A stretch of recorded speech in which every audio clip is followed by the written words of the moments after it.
Então, começamos com a apresentação da professora Laércia, que vai falar sobre punição altruísta. A professora Laércia Abreu Vasconcelos, ela é da UNB, né? As pessoas que já conhecem, quem não conhece, fica conhecendo a Laércia agora. E muito obrigada a você, Laércia, te agradeço antecipadamente para a Nilda também, muito obrigada pela presença de vocês. E, Laércia, você tem a palavra.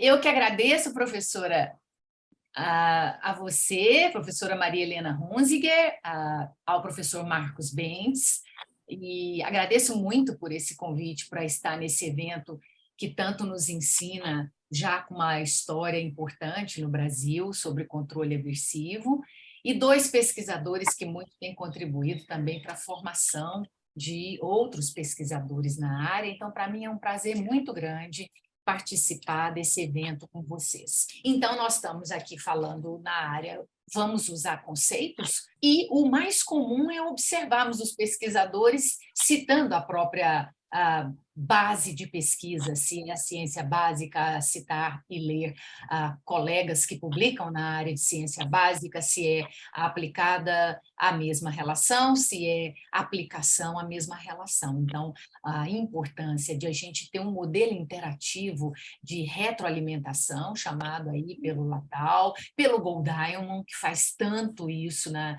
literatura, por Lincoln Jimenez, né? Então, a gente tem essas, é o mais comum, cada área está falando de si, mas a ideia agora é a gente ter a básica interagindo com a aplicada, a tecnologia interagindo com a básica com a básica. Então, a gente ter esse movimento de dança em que a gente vai vendo e não só essa diagonal.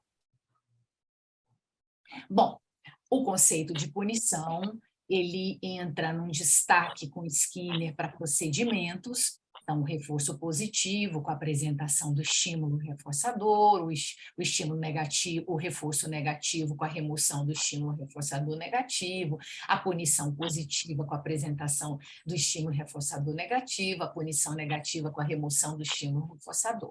Então, e o destaque para subprodutos, como desengajamento social do indivíduo, como uma agressão àquele que puniu ou a outras fontes também, e a transitoriedade desses efeitos. Então, isso é um cenário que marca muito essa posição skinneriana, e a posição com Azrin e Rhodes vem como a mais citada também pelos analistas do comportamento, e aí nós estamos observando o foco também dado com força ao dado empírico, a contingência que reduz a probabilidade de resposta, embora hajam, a gente possa citar outras que diminuem aí a resposta, mas a fonte agora na simetria em procedimento e produção que vem no destaque com Azrin e Rhodes, e vem com isso, então,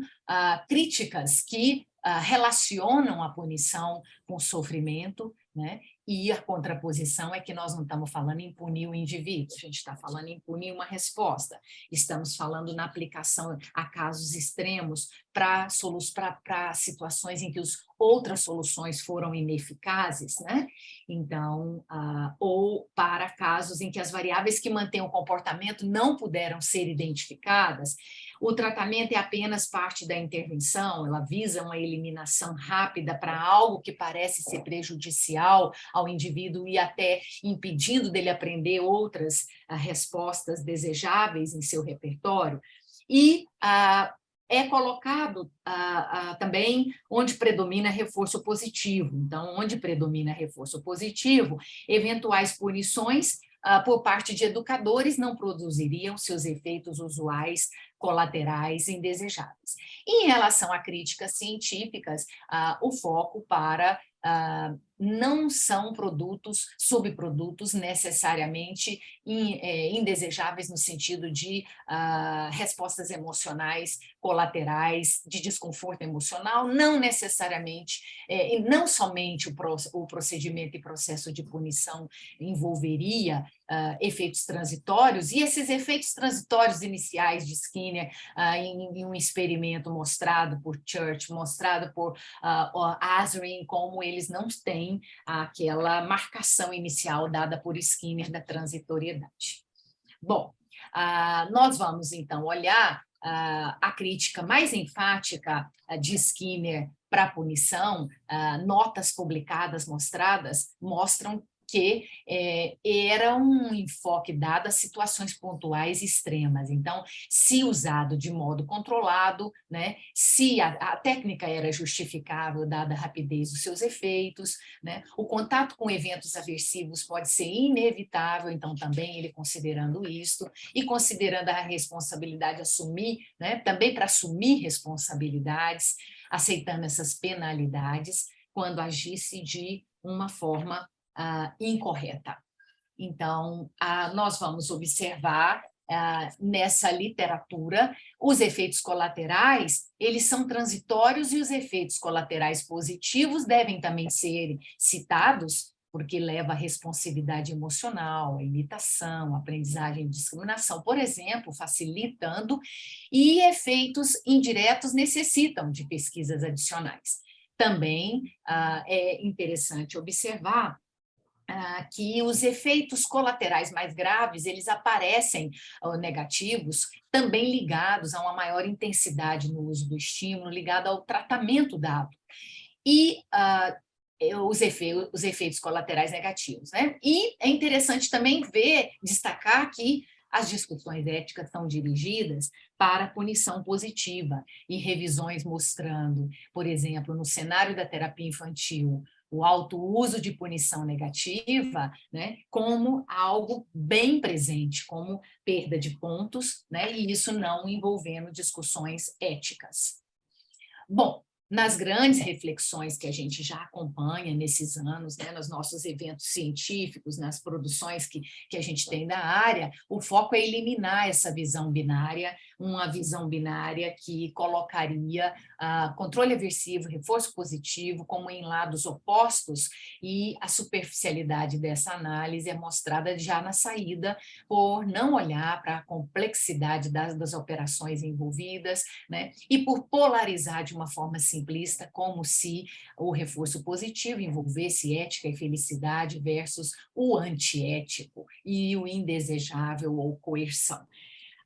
Entre as condições necessárias para a punição, para suprimir a resposta, cita-se o efeito da magnitude das alternativas, magnitude de alternativas disponíveis, de ser contingente, imediata a resposta, né, que é diferente da extinção, que não é contingente, a maior intensidade do estímulo, que ele não seja gradual, né? Então, resposta alternativa que produz reforço, e a resposta outra que produz a punição leva a um efeito, né, aí consistente da resposta, supressão da resposta.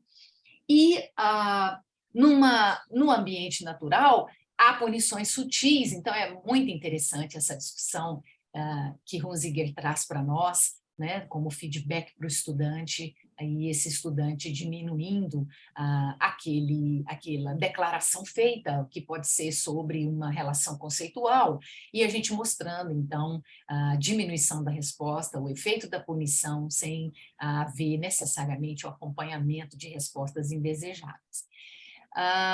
É interessante, então, notar também que, em grupo, a tomada de decisão com objetivo de cooperação, as pessoas escolhem grupos com penalidades para o individualismo. E, num artigo do Dietrich, falando de direitos humanos, a Declaração Universal dos Direitos Humanos, na verdade, é uma base para grande parte das legislações, né? E, nesse sentido, você pode encontrar, né?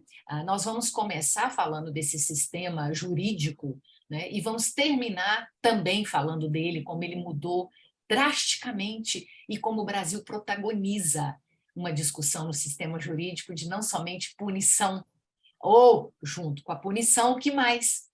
Com a justiça restaurativa. Mas, nesse ponto aqui, o Alexandre mostra para a gente que parte importante do progresso em direção à garantia dos direitos humanos consiste em codificar e penalizar explicitamente comportamentos que consideramos inaceitáveis, tais como racistas e homofóbicos. Bom, para estudar a cooperação, a gente estava vendo agora há pouco com Critchfield falando do dilema social, nós podemos ir para modelo da teoria de jogos. É incrivelmente complexo o número de termos, o número de modelos, o número de estratégias de jogos, e eu convidei essa aluna brilhante a entrar numa disciplina de economia, e nosso grande economista Bulgarin a recebeu, e ele costuma dizer que ela e a Maressa, que é também um experimento que eu vou mostrar para vocês, mudaram a sala de aula dele. Então, estudamos para valer equações, morremos de estudar, mais as meninas, né? E Maiana defendeu a tese dela esse ano, né? Mostrando um diálogo, então mostrando uma articulação com os economistas e os analistas do comportamento. Então, se a gente pegar apenas uma das teorias dessa área, você tem a da interdependência. Então, ali dizendo que as consequências das escolhas do indivíduo afetam o outro, a dependência mútua, ou o poder relativo, o que você produziu para você, né, a consequência produzida afeta os outros indivíduos. Ou conflitos de interesses, você tem consequências benéficas para você, o que pode piorar os resultados do grupo.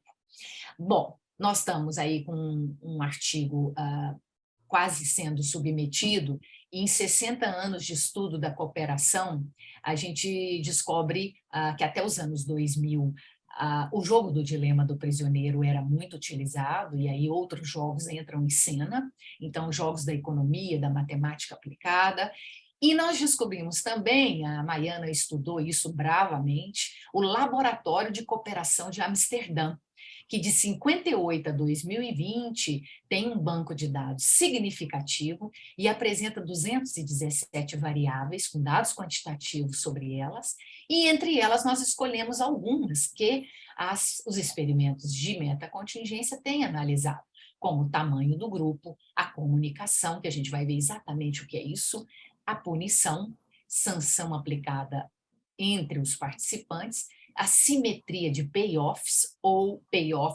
consequências, o grau de conflito que a Maiana estuda na tese dela, o quanto você cria uma alternativa de pagamento que é absolutamente uma tentação. Nós vamos ver isso aqui daqui a pouco.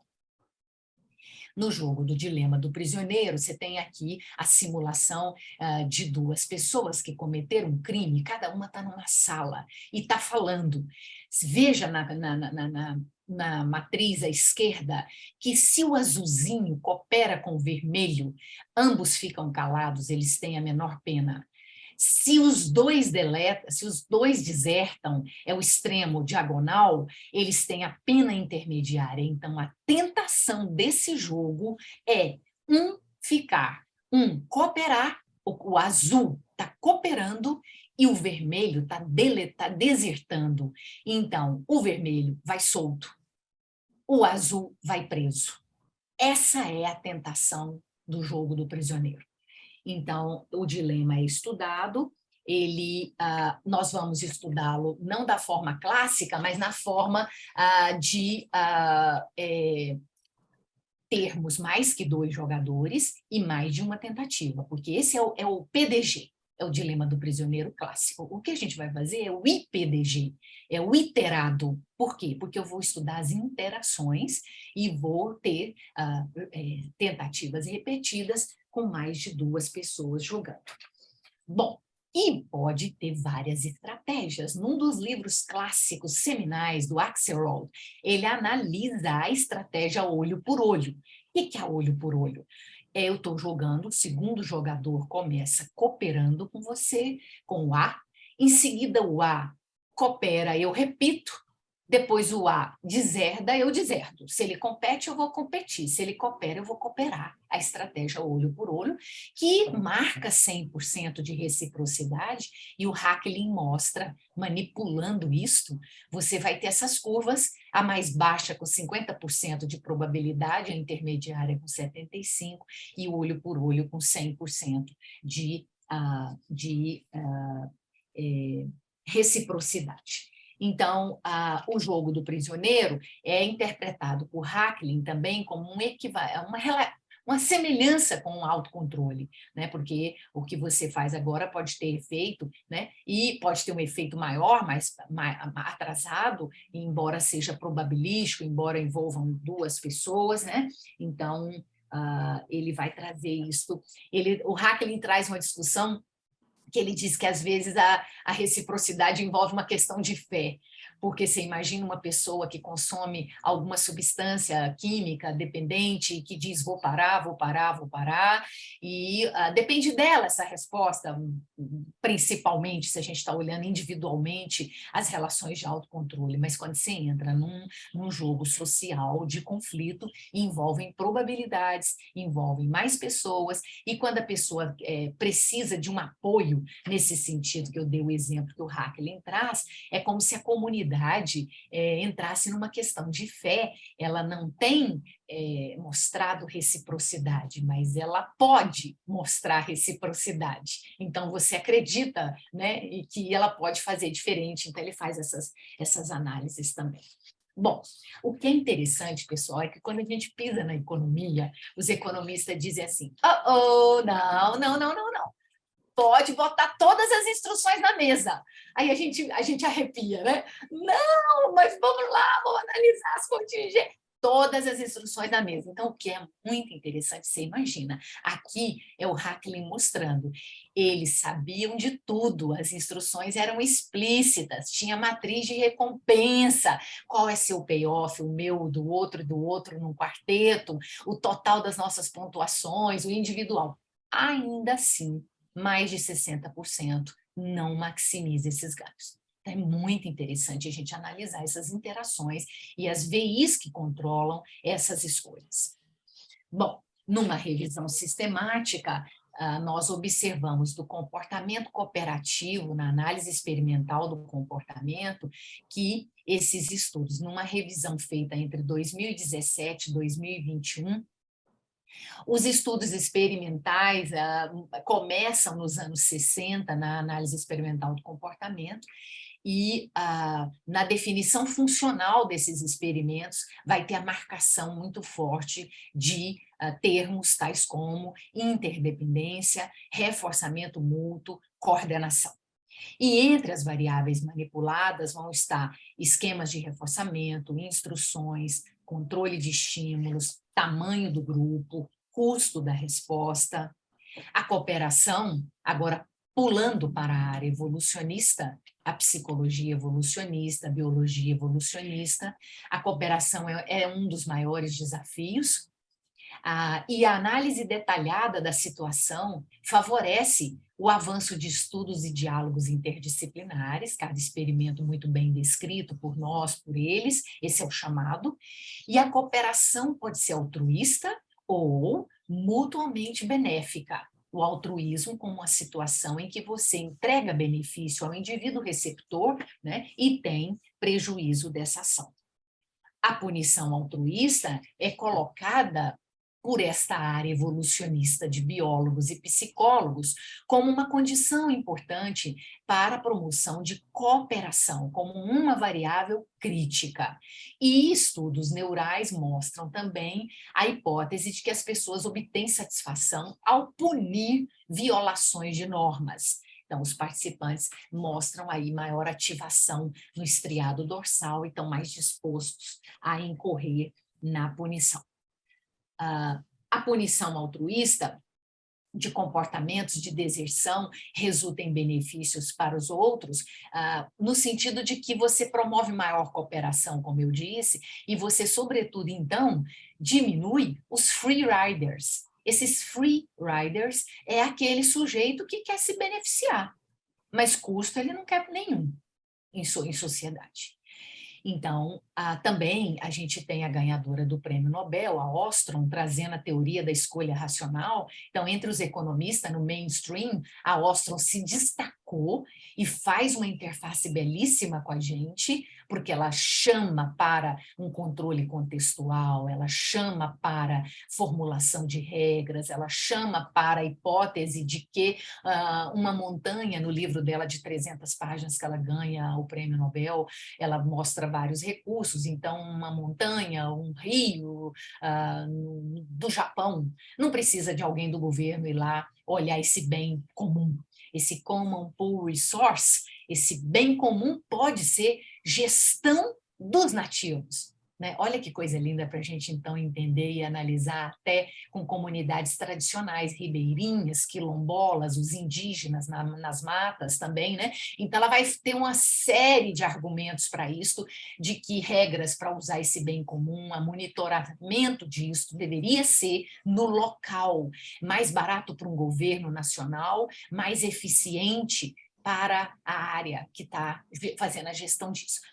A teoria da escolha racional traz 4 variáveis, ela vai falar em expectativa de ganho, que controla também comportamento, nessa teoria, a expectativa de custo que eu terei e as taxas de descontos, que a gente conhece bem na economia comportamental, com viés analítico comportamental. Então, aqui os princípios da governança de bens comuns, também considerando penalidades para a violação de regras e que essas penalidades sejam maiores, conforme for uma violação mais importante para a comunidade. A punição altruísta, então, ela está em estudos interdisciplinares, como eu disse, a biologia evolucionista trata a punição altruísta como uma variável independente, como eu mostrei, controlando cooperação, a cooperação mantida, né, por eles. E interessantíssimo é que eles não falam em aumentar custo, e eles colocam que as condições ideais seriam um custo baixo. O que tinha que acontecer é o impacto no indivíduo punido. Então, isso sim é um ponto forte. Então, nós vamos analisar essa punição altruísta como uma variável dependente e vamos verificar o que pode controlar. Existe controle sobre ela? Ela pode ser uma BD, ela pode mudar, eu posso levar a punir relações que usualmente não são punidas? Então, nós fizemos uma adaptação de Salal e colaboradores nas dissertações de Karen Araújo, de Maressa Braga e no projeto de tese da Luísa. Então, a Maiana estudou, como eu disse para vocês, o fenômeno complexo no jogo do dilema do prisioneiro, e ela cria esses incentivos para copiar, para cooperar e para desviar, para cooperação.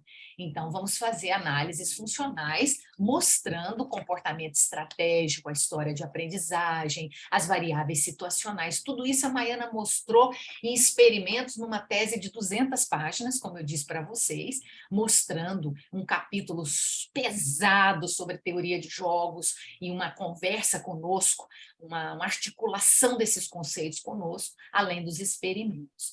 Então, a comunicação é uma variável crítica, ela aumenta a taxa de cooperação, ela aumenta a correspondência, comunicação no sentido, por exemplo, né, de acordo, de escolhas, de promessa e cumprimento de promessas, diminuindo uma distância social entre aquele que para mim era desconhecido. Né?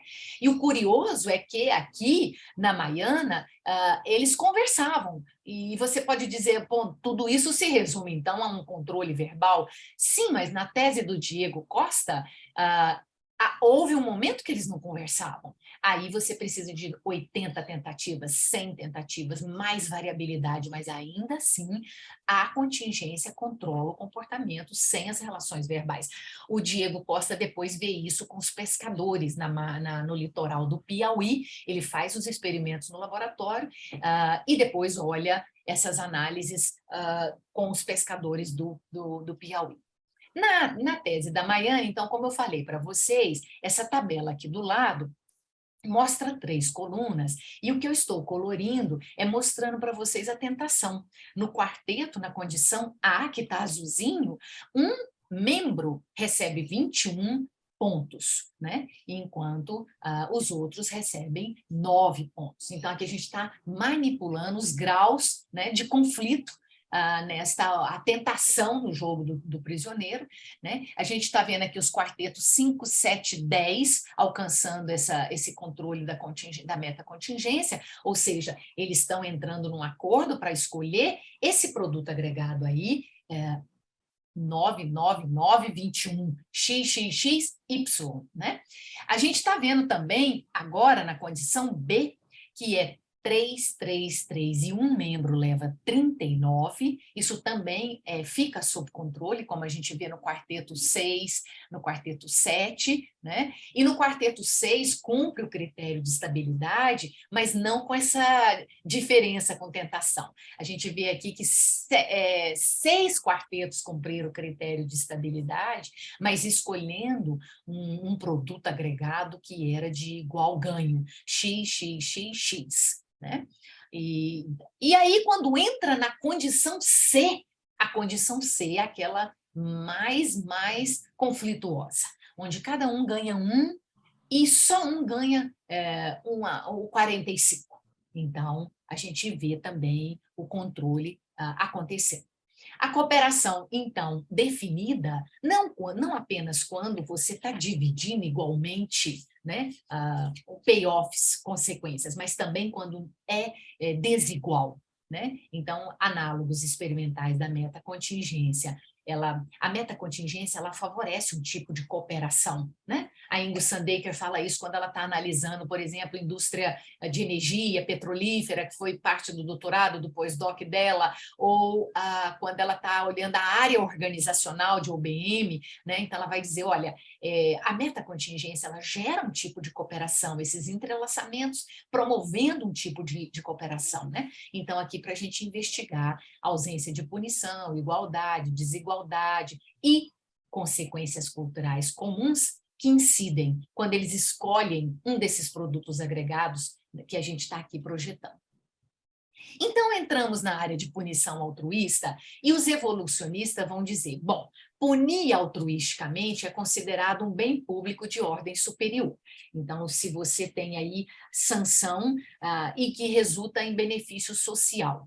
E é interessantíssimo os evolucionistas falando aqui que quanto mais você tem indivíduos que tendem a fazer esse padrão de comportamento, né, então, e que é ensinado por crenças, valores, né, mais você tem a propensão de punir altruisticamente, então tendem a variar de acordo com os níveis da população. Então, se entre a população vários membros estão punindo altruisticamente, então se espera que haja um grande resultado desse padrão de resposta.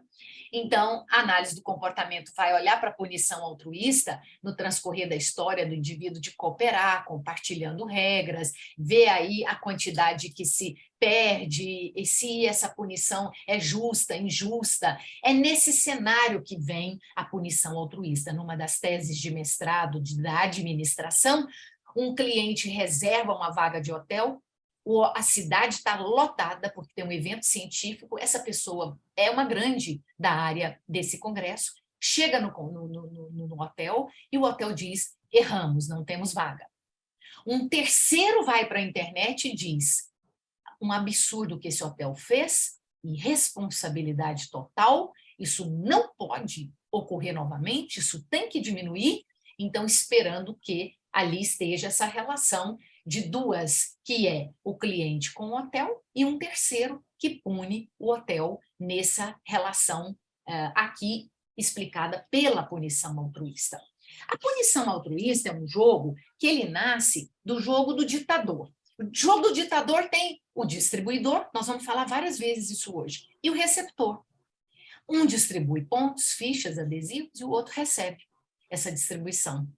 E o jogo da punição altruísta entra com o terceiro, que pune o distribuidor quando ele entende que ali teve uma desigualdade, um tipo de injustiça. Bom, então, nós vamos partir do experimento de Salali, colaboradores. Ela tinha crianças que estão ali na faixa do ensino fundamental 1, que também nós usamos nos nossos experimentos, e essas crianças participantes estão observando um vídeo. No vídeo, duas crianças observam, com um adulto do lado, né, fotografias, e o adulto conta que ali tem uma história que crianças podem ou não dividir, e vejam, elas dividiram, né? E aí, vocês acham isso justo ou injusto? Vocês aceitariam perder uma ficha para que a gente tire dessas crianças da fotografia o que o distribuidor fez? Se ele está com 4 fichas, tirarmos 2 dele? Então, a Salali mostrava esse vídeo para as crianças que eram participantes da pesquisa, mas mostrava até um ponto que lhe interessava de acordo com o seu procedimento. Então, se ela estava na condição controle, ela parava o vídeo antes das crianças do vídeo dizerem se era justo ou injusto, se puniriam ou não puniriam.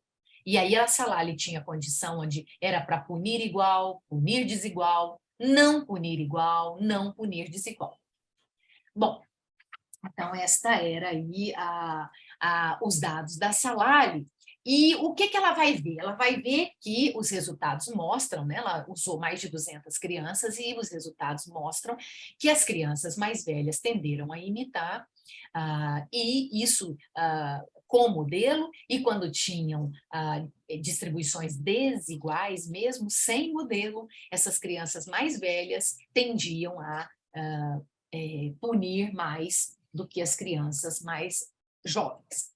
Então, a Karen vai usar uma adaptação de Salali, né? Vai usar as variáveis aí no primeiro experimento que ela faz com metacontingências, com esse jogo da Salali. É preciso que haja com a Karen Araújo consenso entre 2 crianças, né? Então, 2 crianças estão na mesa e elas verão cartões de personagens, distribuidor e receptor, e elas avaliarão se é justo ou injusto, se elas punem ou não, e ao punir elas têm que dar uma ficha que é dela, né, para aquele personagem ser punido e perder fichas. Ela tem que dar uma ficha dela para o personagem perder 2 fichas, né? E então a gente vai usar o experimento com crianças e a gente tem sempre um padrão que é falar com a escola, ajudar a escola a fazer uma carta para a família, e uma vez que a gente tem os termos de consentimento dos pais, a gente fala com a criança também, como se ela nos desse o consentimento dela, né? E a gente ficar muito atento para essa área que é nova, né? A gente pensar no debriefing. Numa revisão de ética em pesquisa, a gente pensa muito pouco no debriefing, que é a devolução, que também pode gerar dado de pesquisa e publicação em parceria com a escola, com os pesquisadores da escola e os professores, os coordenadores, né? E devolver para as crianças de uma maneira adaptada e ver o que elas podem comentar sobre isso. É tudo muito rico, esse momento do debriefing, cumprindo questões éticas de pesquisa. Bom, então, a dupla das pesquisas nossas daqui para frente sempre serão participantes mistos, então menino, menina, e os cartões sempre personagens menino, menino, de cada lado da mesa, ou menina, menina, então sempre um de cada lado da mesa. O delineamento vai ser mantido sempre esse ABC, BAC, com as condições de linha de base A, com 14 tentativas, que a gente vai mostrar daqui a pouquinho, e as condições BC, com 40 tentativas em cada uma, e as condições B e C a gente vai contar para vocês do que a que elas se referem, e a gente apresenta para a criança, que ela vai jogar, ela vai ver personagens, é importante que vocês conversem, ganhem o máximo de pontos, e a soma final será trocada por material escolar. Então, essa consequência cultural sendo assim planejada, e depois que Cavalcante, Tourinho fizeram isso para diferenciar entre pontos individuais e pontos bônus para o grupo como a consequência cultural. Então, aqui nós temos a criança senta na mesa, ela tem do lado as fichas da criança do lado esquerdo, as fichas do lado direito, o potinho de pontos individuais do lado esquerdo, do lado direito, e o potinho amarelo de pontos bônus para o grupo, que é para consensos entre a dupla. Essas crianças, então, quando elas entram numa distribuição desigual de fichas, se essa é a condição que vai punir, é a condição C. Então, tem o distribuidor e o receptor, e a gente diz que vai entrar numa historinha, o jogo tem fichas entre os personagens, então vamos começar. Esse distribuidor, eu aponto, fez essa distribuição. E eu pergunto a vocês, se para vocês dois, isso é justo ou injusto? Aí eles conversam, eles riem e tal, vamos supor que eles tenham respondido para nós. Injusto. E o experimentador pergunta, você me daria uma de suas fichas para que esse personagem perdesse duas? E aí as crianças dizem, sim, entrega e você mostra como é que fica a situação que eles puniram a distribuição desigual do distribuidor. Bom, na situação de distribuição igual, então agora é a condição B, é punir distribuições iguais, você tem o receptor. Vamos imaginar que a gente está começando a sessão.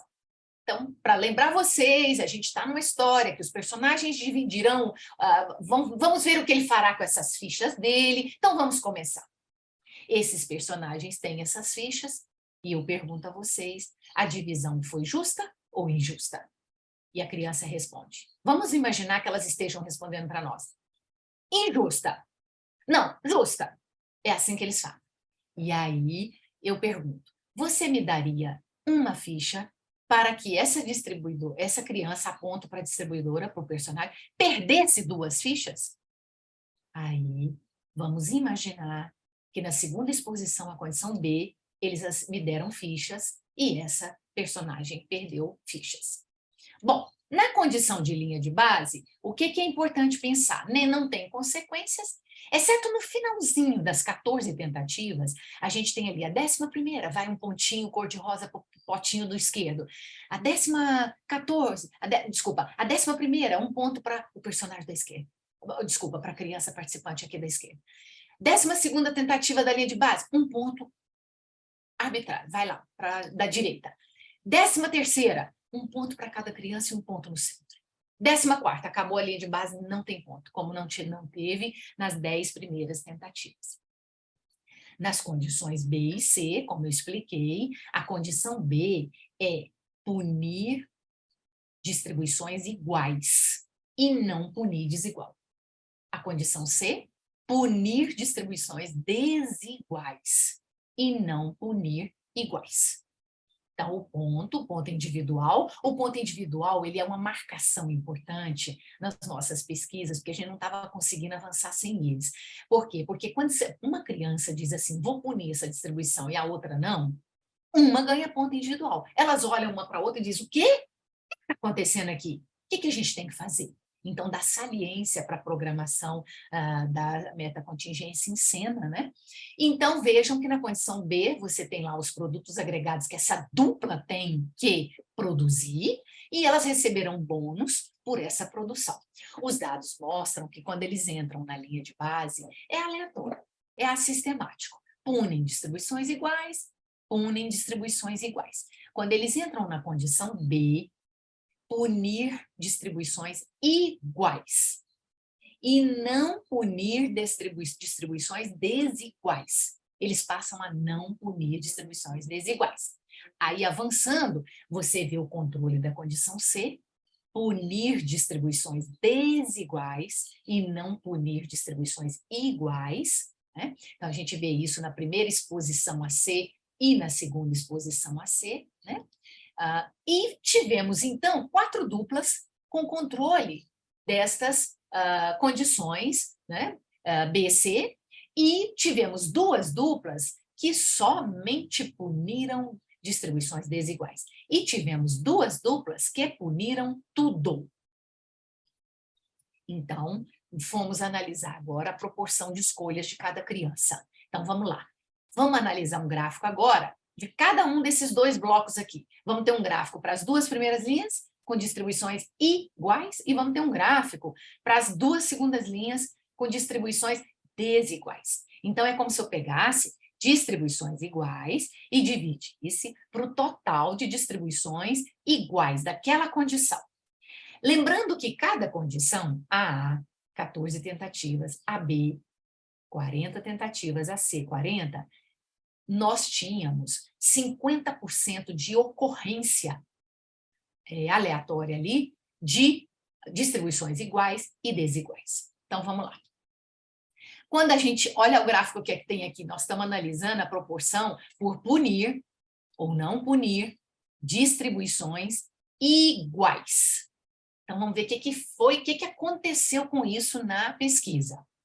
Quando eles entram na linha de base, não punem distribuições iguais em geral. Quando eles passam para a segunda ocorrência da linha de base, você vai ver punir o igual, porque tem uma história experimental e uma fase adjacente aqui, a condição B, que é punir distribuições iguais. Então, a distribuição igual é quando a criança aceitou perder uma ficha participante para tirar duas fichas do personagem distribuidor. Agora nós vamos ver uma análise da distribuição desigual. Como que as duplas fizeram isso? Então, a proporção. Quando entra na linha de base, todos unem distribuições desiguais. Linha de base não tem consequência. Quando chega na segunda linha de base, em geral também isso se mantém, né? E quando chega na condição B, eles mostram não punir desigual. É parte dos produtos agregados dessa condição, que é punir igual e não punir desigual. Então, nessa condição B, isto cresce.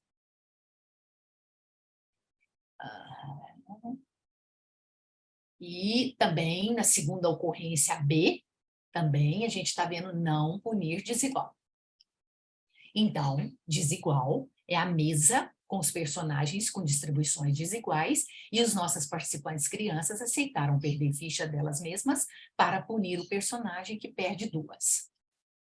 Então, o que a gente tem, quando começa na primeira exposição que uma participante vê distribuição igual, não pune.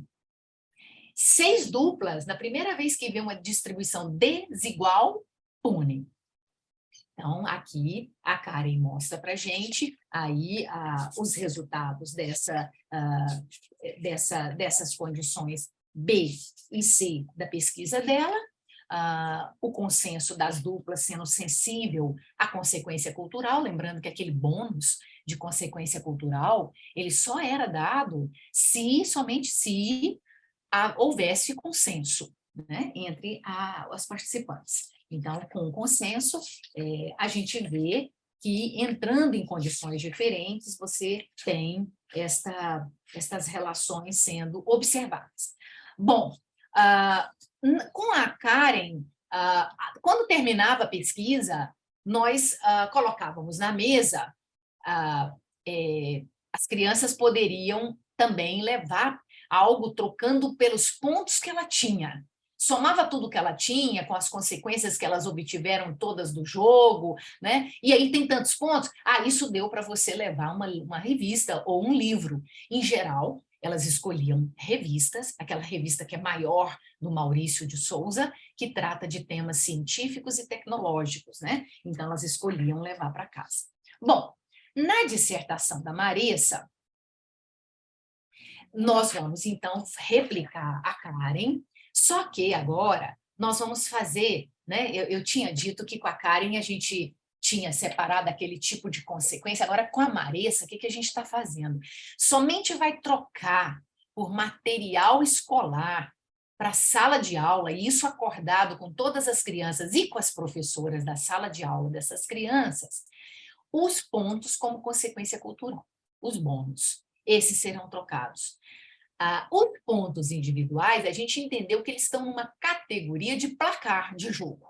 É que está mostrando o que está entrando para a gente avançar. Então, esse seria agora a grande marcação de diferença com a Marissa, e ela vai mostrar, de novo, com crianças da mesma idade, usando os cartões que a Karen produziu 320 cartões, né? E a gente escolhe um conjunto para trabalhar. E, no final, a Marissa faz essa entrevista. O que você entende por justo e injusto? O que você fez para ganhar pontos? qual foi a estratégia? Se teve, qual foi? Ou quais foram? Você acha que é um jogo individual ou de dupla? Você gostou? O que você mudaria? E aí a gente, com um segundo observador, criou um protocolo para análise dessas relações verbais com sim e não. Então, os dois observadores tinham que dizer: o participante conceituou justo? O participante conceituou injusto? Descreveu elementos das contingências, metacontingências? Descreveu outros não programados? Não descreveu nada? Os resultados mostram um controle, né, das condições B e C. Lembrando, a linha azul, C, punir desigual, né, e não punir igual. O B, punir igual e não punir desigual. Então, a Marissa vai observar isso também na condição C, né, quando é punir desigual. Vamos ver com a dupla também a condição C, fazendo essa seleção, punir o desigual e não punir o igual, né? E vamos observar isso também na segunda exposição dessa dupla, a condição C. Vamos observar também na segunda exposição a condição B, para punir igual e não punir desigual, na segunda exposição de outra dupla também, na condição C, na segunda exposição, e na segunda exposição a condição C. E essa criança,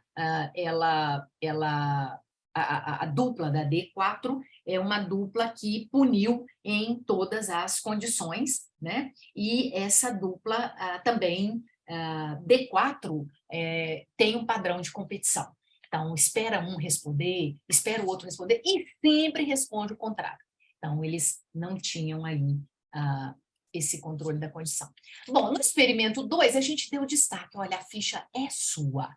Tente ganhar ponto consecutivo. A instrução vinha marcando, né? Suas fichas, né? Essas fichas são de vocês, então vamos tentar ganhar um ponto atrás do outro. De novo, a gente vai ver o controle das condições B, punir igual, não punir desigual, e da condição C, punir desigual, não punir igual, né? Então, aqui a gente também tem o D8 e D9, não mostrou efeito das manipulações B e C, né? E na dupla D9, não tem aí o efeito seletivo e tem o padrão competitivo que a gente viu. Bom, ela coloca que a gente poderia pensar em aumentar o custo dessa perda na punição altruísta, embora a gente viu os evolucionistas tocando no ponto e dizendo o ponto não é esse na punição altruísta, o ponto para a condição ideal é você ter um custo, e ele pode ser baixo, mas ter um alto impacto no comportamento punido, né? Mas a Marissa coloca essa possibilidade, né? E a possibilidade, se a gente tivesse aumentando essas fichas, não dá para fazer isso com ficha de mesa, porque as crianças ficam com aquela mãozinha pequenininha pegando nas fichas, dizendo, perdi tanto, oh meu Deus, espera aí, e eu tenho tanto, e vai contando, e elas entram no jogo com 40 fichas. Aumentar isso seria impossível. Então, agora, para terminar, a Luísa vai, no projeto de doutorado dela, trabalhar com essas mesmas relações, é o acordo de uma dupla, aquela lógica desses cartões e das condições B e C, e vamos visitar uma sala de aula, vamos ter um critério de inclusão de crianças que têm muito contato com mídia de tela, de jogo, né, onde ganhar pontos, né, tem esse fator motivacional na história da criança, garantido ali que ela mostra para a gente, e nesse questionário vamos criar uma escala também na sala de aula para descobrir itens de material escolar e filmes que são importantes para aquela turma, que podem ser trocados por esses pontos, que são os bônus, para eles terem o acordo por punir, né? E a Luísa pretende fazer essa coleta com crianças de escola do Brasil, aqui de Brasília e da Noruega, em Oslo. Então, o delineamento é o mesmo, né? A gente vai ter os cartões similares, 40 tentativas, mas agora vem uma mudança para contar para vocês e depois até ouvir vocês. Nas nossas experimentos, era 50% de distribuições iguais e desiguais em cada condição. Aqui, nós estamos pensando o seguinte, as crianças vão ter 40 tentativas. Alcançou o critério de estabilidade? 10 consecutivas, de acordo com a condição? a criança vai ser exposta a mais 10 tentativas, mostrando o processo de punição no comportamento do personagem para a distribuição que foi punida. Por exemplo, se ele está na condição B e eu punia distribuir igual, ele alcança o critério, eu vou dar mais 10 tentativas, agora, ao invés de ter a ocorrência em 50% de fichas de distribuições iguais e desiguais, vai ter 30%, 15%, ou seja, ele passa a ver menos e menos e menos aquela distribuição que ele puniu no personagem. Mesma coisa da condição C. Entrou na estabilidade, é punir desigual. Então, a gente continua a sessão e mostra para ele o processo comportamental de punição mostrado pelo personagem. Se o personagem foi punido por distribuir desigual, então agora eu vou programar que fichas desiguais vão aparecer em 30%, 15%, e aí menos e menos e menos ele vai ver diminuindo a distribuição desigual que aquele personagem punido por distribuir desigual teve. Então, aqui era esse ponto, o participante ou a participante punidora, ao final da condição, assim. Então, aqui a gente está, então, falando do procedimento de punição altruísta, né? Alguém incidindo sobre um segundo, né, um terceiro, que é a punição por terceiros, né? Ela tem um procedimento envolvido, e a gente poderia mostrar o processo de punição para aquele que faz a punição, esse terceiro, né? Então, essa é ali, recuperando as discussões de Aswin, Rhodes, e aí de Skinner. Então, a gente dá nessa sessão, será que também manipular essa visibilidade de um processo de punição comportamental, isso traz uma novidade para o que os economistas estão falando, os evolucionistas estão falando sobre punição altruísta, né? Não haverá pontos individuais, essa é uma novidade da Luísa. O que a gente está pensando? A gente está pensando, sim, do lado esquerdo tem uma criança, do lado direito tem outra. Vai ter uma barra cheia com as 45 moedas dela, como se fosse aquela ficha que eles jogaram. A cada vez que ele punir o personagem, ele perde uma moeda desse container que vai diminuindo.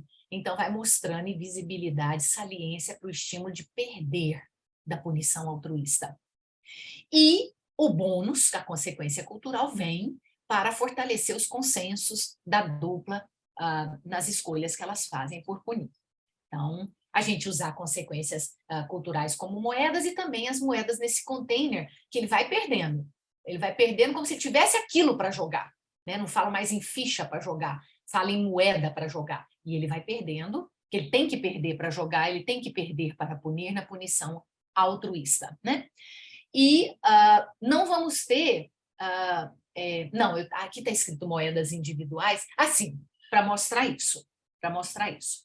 Bom, então, personagens, a gente pode pedir para o programador se ele pode programar esses personagens que vão aparecer, se ele poderia programar também para nós crianças aparecendo, adolescentes, jogando 2 adolescentes, 2 adultos jovens, 2 idosos. Será que isso é uma variável também que tem impacto nessas escolhas de punição altruísta? Quem eu estou fazendo, para quem eu estou entregando punição para um padrão de comportamento de um idoso, ou eu estou punindo um padrão de comportamento de um adolescente, de um personagem, de uma criança, né? Se isso não for muito... Vai ter o chat para eles conversarem, as entrevistas que a gente vai fazer também gravadas, as medidas também.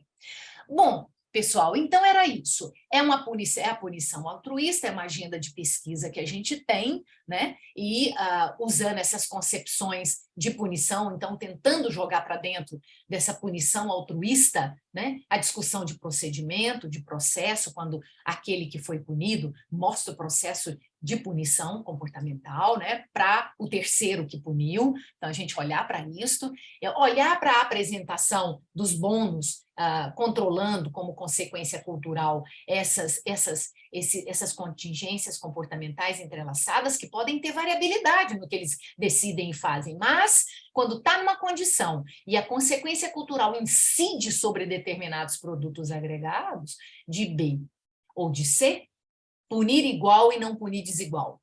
Punir desigual e não punir igual, então isso pode ser selecionado, né? Então a gente vai analisar isso. Bom, essa é uma linha de pesquisa, pessoal, que pretende ter um diálogo interdisciplinar. Então, a gente está com economistas, com a psicologia transcultural, com o direito, né? Eu comentei com vocês sobre o artigo que a gente escreveu sobre políticas públicas, com uma grande equipe, né? E também esse projeto internacional que envolve pesquisadores da USP de São Paulo, né? Envolve pesquisadores da UFSCar, da UNB, da área da biologia, da área de psicologia clínica, que trabalha com saúde mental, nós estamos, então, com esse projeto internacional, no qual a Luísa vai para a Noruega e um outro pesquisador do meu grupo, de pós-doutorado, com inteligência artificial também. Então, pessoal, isso entra, né? A gente está falando de punição, então acaba olhando para um sistema de justiça, e nos anos 90 nasce no Brasil um movimento belíssimo chamado de justiça restaurativa. E aí os juristas estavam atrás de discutir como é que você põe duas pessoas numa mesa e busca acordo. Isso está na nossa Constituição, consenso. Então, vamos lá, foi daí que nasce o Estatuto da Criança e do Adolescente, né? Dentro da área criminal, dentro da área, e dentro da justiça trabalhista também. Eu faço uma causa contra meu empregador. De novo, a Constituição pede, em vez de ter processo, vamos ter negociação, consenso, acordos, que variáveis controlam esses comportamentos para ter o acordo. Então, essa é uma área da justiça restaurativa, né? Buscando sentar aquele que cometeu um homicídio com a família daquele que ele causou o dano, a vítima. Né? E discutir futuro, e discutir, se quiser falar do passado, discutir futuro, e discutir planejamento, e ter esses promotores e esses operadores da lei dentro do sistema judiciário, conversando com as famílias, como está seu filho hoje, o que ele fez nessa semana, com esse diálogo, né, que eles querem mostrar. Então, a justiça restaurativa, ela acabou fazendo um experimento, né? Eles fizeram um projeto que foi aplicado, um em São Paulo, um em Brasília e um no Rio Grande do Sul. E ele teve sucesso. Então, disso nasce uma corrente nacional fortíssima para essa discussão, né? De soluções baseadas em consenso, de conflitos e tal. Então, a gente tem aí as medidas socioeducativas, a gente tem uma mestranda trabalhando com elas. Ela é dessa área também, como a Maiana também é da área de justiça, né? Eu mostrei para vocês. E a justiça do trabalho, a gente teve um juiz, um magistrado, que fez o mestrado e o doutorado dele, né? Olhando as variáveis que podem, curvas de desconto, né? O que a gente pode analisar, o que a gente pode discutir do controle nessas escolhas. Então, era isso, pessoal, que eu tinha para mostrar para vocês hoje. Obrigada pela sua apresentação. Tem um mundo aí de coisas para serem discutidas, né? Tem. Quer começar, professor? Começar agradecendo a Laércia e ao grupo dela. Eu já tive a honra de participar de uma das reuniões lá com a Laércia, fiquei muito animado com tudo que ela está fazendo. Então, muito obrigado, Laércia, pela nova oportunidade de ouvir sobre os trabalhos de vocês. Tem muita coisa, como a Tatu falou, né? Eu não tenho a pretensão de abarcar tudo. Eu queria te fazer uma pergunta mais sobre o procedimento. Vocês estão usando crianças com que faixa etária? Elas ficam entre 11, 10, 11 anos, 8, 9, né? Acho que nessa faixa. Tá. Eu fiquei me perguntando se o autocontrole ele é importante para mediar essa relação de punição altruísta, e como a gente já sabe, com aquelas pesquisas dos anos 60 e 70, que a idade das crianças acaba interferindo no autocontrole, se não teria um efeito similar na punição altruísta. Diferentes crianças, se a gente pudesse avaliar, né, se tem diferença com diferentes faixas etárias, como é que elas se comportam na mesma tarefa, e depois se testando o autocontrole, se elas entram com que não é a faixa etária pela faixa etária, né? É a suposição de que naquela faixa etária elas aprenderam a aguardar por uma consequência atrasada. E aí eu fiquei curioso se tem esse efeito também na punição altruísta, né? Você provavelmente deve ter essa relação. Olha só, eu também é um prazer falar com você. Você foi capturado, é parte do nosso grupo já. Vamos juntos nisso. A Tatu também é uma graça. Ela teve numa dessas bancas, né? Ela teve na banca da Maressa. Então, Pedro Faleiros, você, a gente vai agora produzir esse jogo. Então, é um prazer estar falando com vocês. Pessoal, você sabe o que eu pensaria?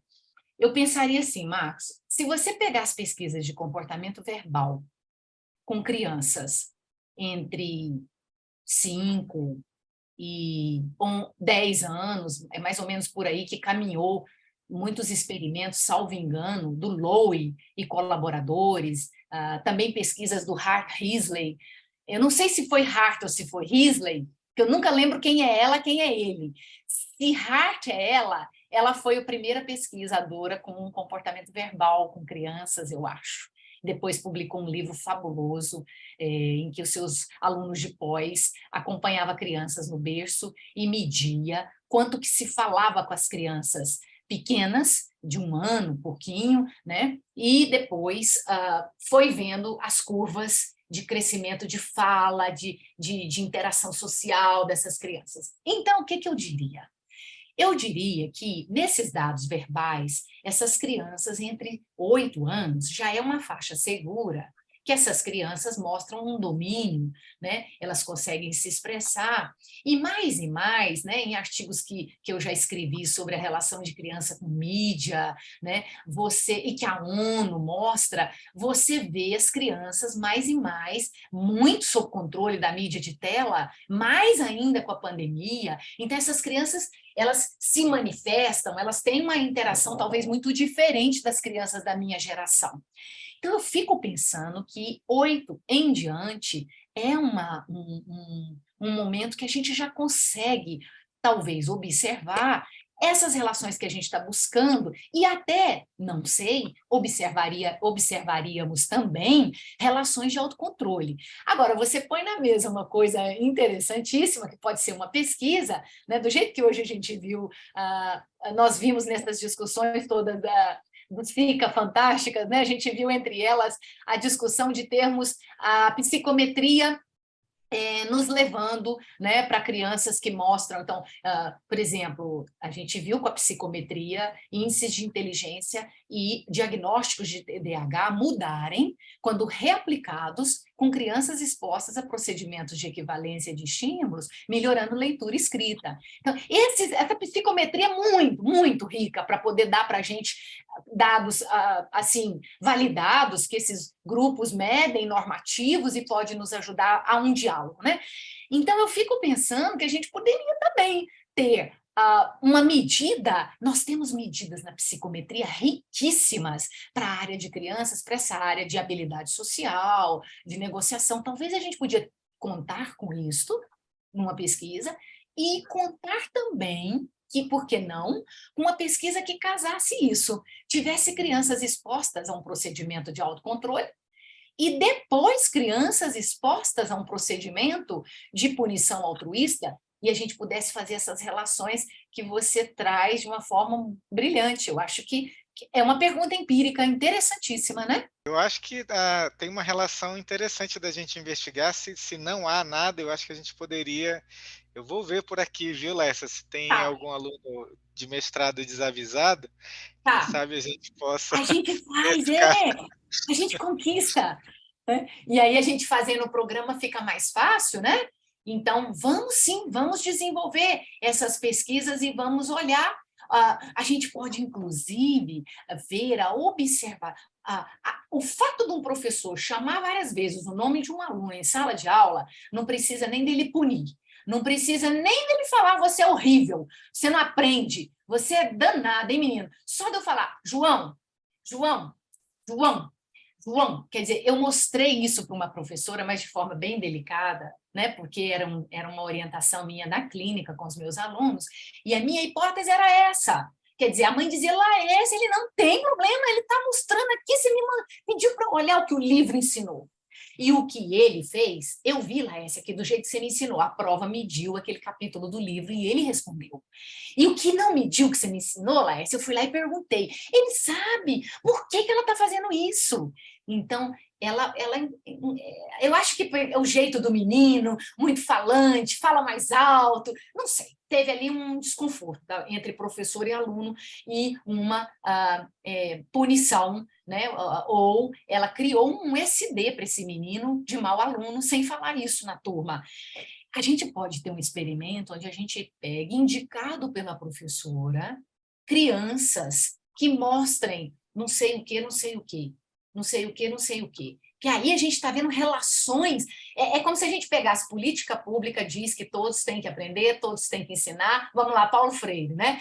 E o Skinner tem essa visão também, como o Laurenti mostrou para nós, né? Na ontologia, a gente vê que Skinner também não está falando de causa, como Paulo Freire não quer falar de causa daquele jeito, quer falar de probabilidades, quer falar de fontes de controle, que como a gente fala, né? Ele não vai falar controle, mas ele vai falar dessas probabilidades. Enfim, é a gente pensar numa política pública que fala que todos têm que estudar, têm que ensinar, mas na ponta, aquele professor daquela escola, naquela cidade, está fazendo isso toda hora.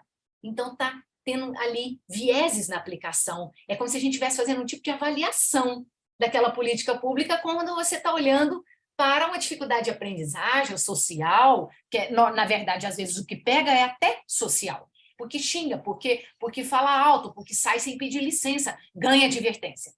E a gente podia ter isso, né? Uma indicação da escola e a gente ter essas turmas montadas para a gente ver como ele age com punição altruísta. Ou se tem autocontrole, ou se tem uma medição numa psicometria que a gente usou, que mostra habilidade social, nesse belíssimo livro último da Delprete, né? A gente tem essas possibilidades para ver. Interessante, muito interessante. Posso entrar, Marcos? Pode. Eu vou mudar um pouquinho assim, o foco aí. Para mim, eu acho esse tema da punição altruísta ele é muito interessante, porque ele pega na base um aspecto que é muito debatido na análise do comportamento, né? A questão de que a punição, aquela visão de que a punição seria sempre indesejável, que ela seria sempre fonte de disrupção, de problemas, né? E você está mexendo aí com esse modelo que a primeira vez que eu me defrontei com isso foi naquele texto do Critfield, quando ele fala da questão, né, da punição, os dogmas que existem em cima disso, e que ele conclui que a punição, no caso social, né, uma punição altruísta, né, ela pode ser uma coisa de coesão social, e não de prejuízo para o grupo social, né? Como é que você vê? Você que mexeu mais direto, porque eu tenho isso só em leitura, nunca mexi com esse procedimento, né? Como é que você vê na sua experiência isso? Quer dizer, o uso da punição altruísta, da punição, então, do comportamento que é prejudicial para o grupo, né? Não é uma punição qualquer, é uma punição que tenta minimizar aqueles comportamentos que são prejudiciais para o grupo e que isso tornaria o grupo até mais coeso, mais forte. Você identifica isso? O que você teria para me dizer sobre isso? Eu acho que isso é muito interessante que você está colocando, e acho que a gente está muito cedo, muito novinho para uma reflexão tão complexa como a sua colocada. Mas acho que a gente precisaria, talvez, ter adolescentes ou meninos mais velhos, porque daí eu lembro da Maiana, a Maiana, o quarteto dela olhou para ela um dia, olhou para um e outro e disse: essa pesquisadora quer nos corromper. Que diabo é isso? 45? Então, quer dizer, agora, com as crianças, o que elas disseram? Imagina você punir porque dividiu.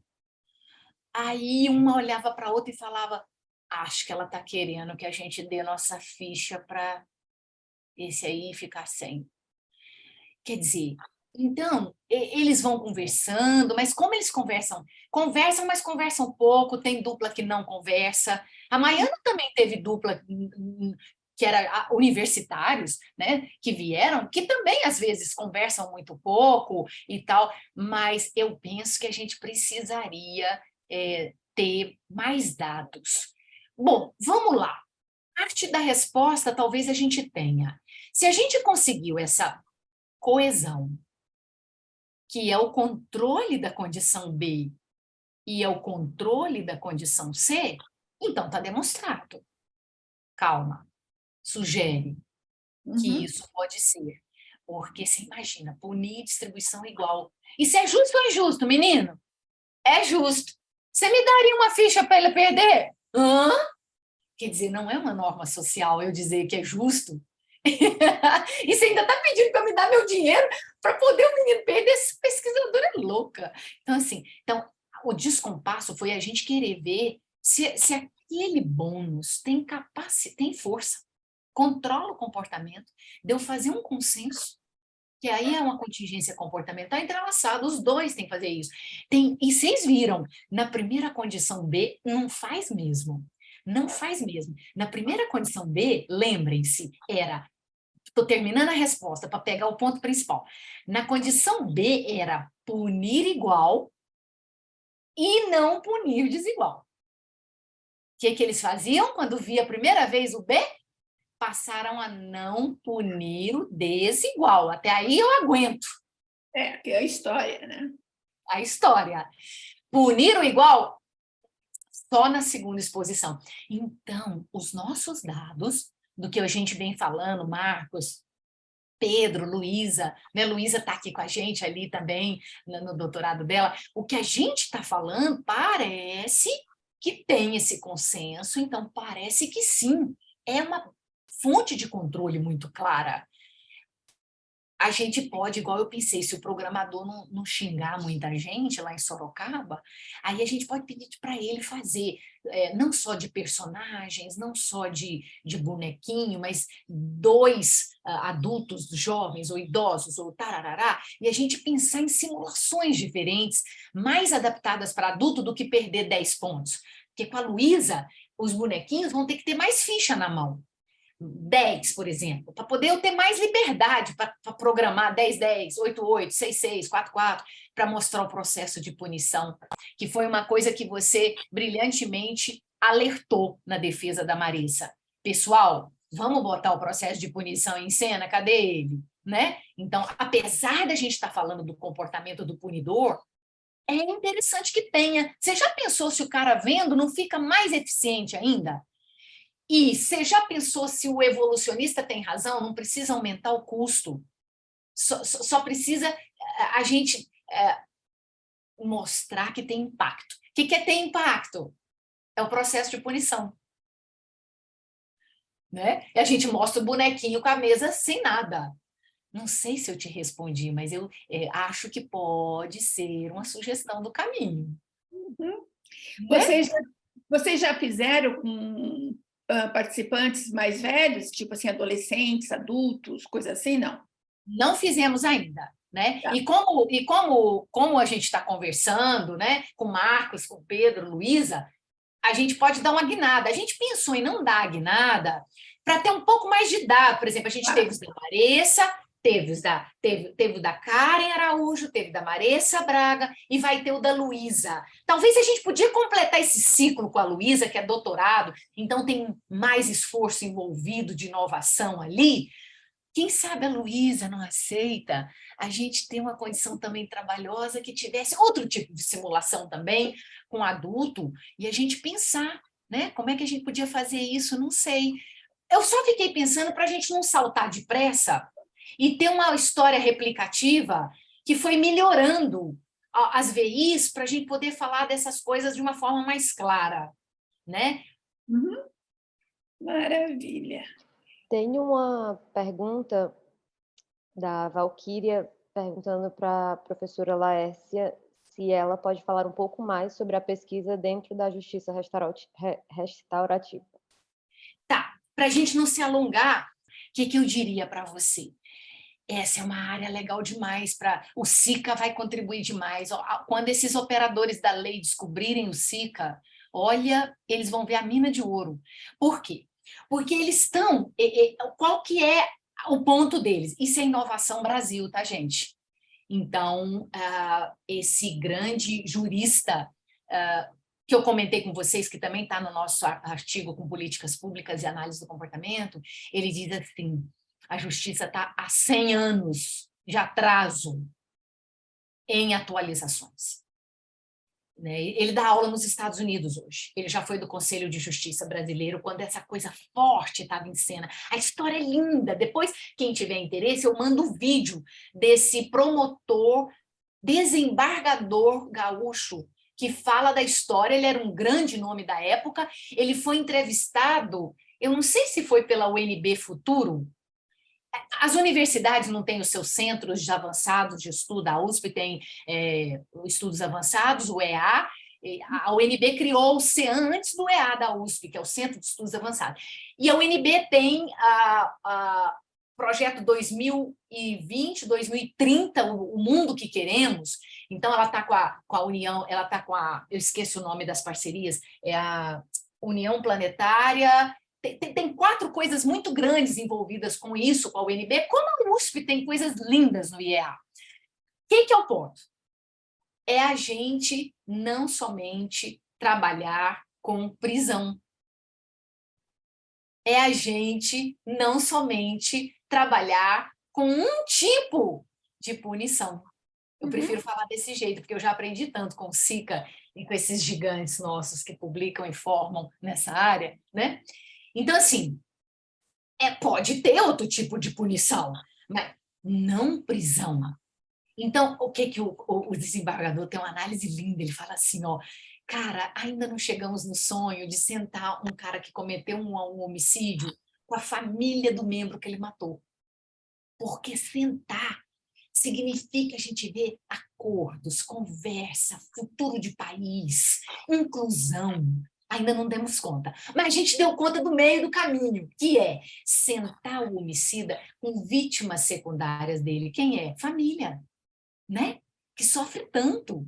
Então, conversar esse tipo de mesa, de acordo, de diálogos, é linda, é uma área belíssima que a Cíntia Kamimura está fazendo o mestrado dela com a medida socioeducativa para os jovens, que vem do Estatuto da Criança e do Adolescente, que também é o conjunto de leis mais completo do mundo para falar de criança, de adolescentes, né? Então, é este movimento. Aí hoje em Brasília, aquele que conversou no vídeo é mais jovem, é um dos líderes aqui em órgãos públicos dessa área, belíssima.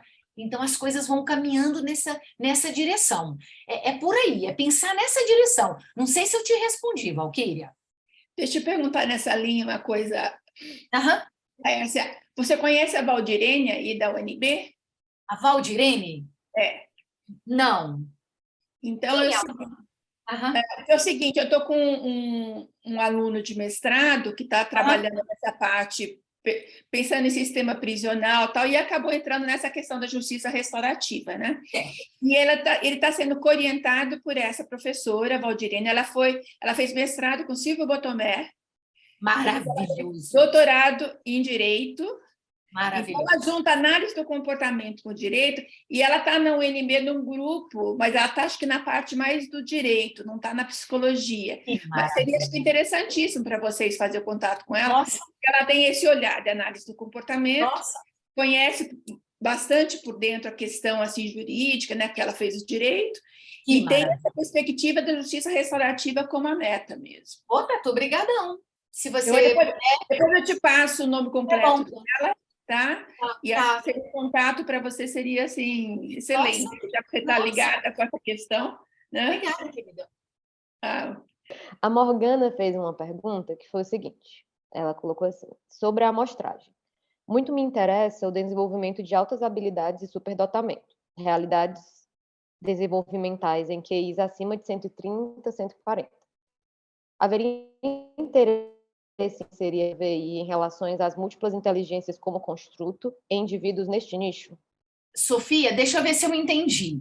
A Morgana falou que ela tem interesse em altas habilidades, e aí o meu vídeo falhou sua voz. O que que a Morgana relaciona altas habilidades com punição altruísta, é isso? Ela pergunta o seguinte: haveria interesse em inserir esta VI em relação às múltiplas inteligências como construto em indivíduos deste nicho? Eu acho que a pergunta da Morgana, ela tá querendo ver da gente se esta população seria de interesse para nós vê-los trabalhando nesses experimentos. Morgana, só tem uma preocupação, sabe qual que é? Ver o que vocês acham. A gente pode cair no capacitismo, sabe? Que é uma coisa horrorosa, que é a gente entender o indivíduo, esse é deficiente, esse não pode, esse é autista, esse não faz, esse é isso, esse não faz, esse é aquilo, é o que ele faz. Então, é tudo que a gente não quer, né? O capacitismo. E eu fico me perguntando e se a gente precisa de uma amostra desta, investigar essa população com punição altruísta. Por quê? Então, eu só estou pensando com cuidado, né? Me lembrei de Josele, numa análise muito importante que ela fez outro dia, que eu ouvi, a gente estava numa reunião menorzinha e ela fez, e eu achei muita delicadeza da parte dela. Quando um aluno disse que tinha interesse em estudar, acho que era homossexuais mais velhos nas universidades. E aí, a Joseli, então, o aluno viu os estudos de variabilidade e tudo mais, e aí é equivalente ao que a Morgana está falando. Aí o aluno disse, professora, eu poderia olhar a variabilidade. E aí eu achei ela muito sensível na resposta. Ela disse, olha, mas por que a gente teria uma análise com os homossexuais em variabilidade?